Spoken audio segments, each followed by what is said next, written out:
Let us see in this exercise how to draw an isosceles triangle knowing its sides. An isosceles triangle is the one that has two congruent sides and one non-congruent. In this case, this line segment indicates me the length of the congruent sides, and this other segment is the non-congruent side. Before beginning the drawing, let us analyze any random triangle where we're going to identify the information we have in order to draw our triangle from there.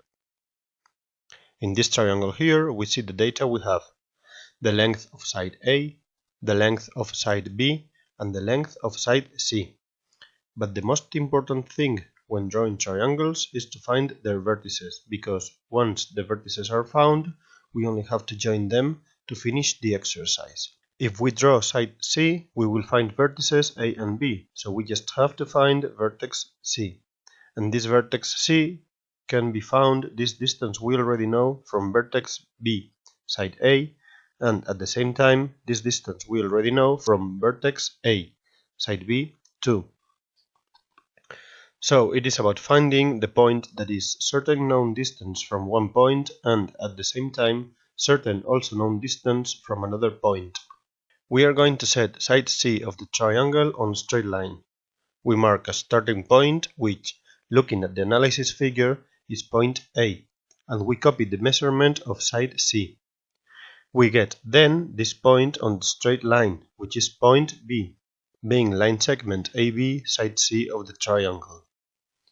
Now we only have to find the opposite vertex C, which we know it is this distance from points A and B. Using the boundaries of side C as vertices and side A, which is the same as side B, as radius, we draw two arcs that meet at one point, which is the same distance from A and B, the length of the side, so this point is vertex C of the triangle. Once we have the three sides of the triangle, we only have to join them to draw the triangle. We name the remaining elements of the triangle side A and side B, and we have solved the exercise, that is, an isosceles triangle which we know of its sides. Let us check, once solved the exercise, that it is as asked, that is, that the data given are in the solution. In this case, the solution is an isosceles triangle, as requested, where side C is the non-congruent side and is as long as asked, and sides A and B are congruent and are as long as asked as well.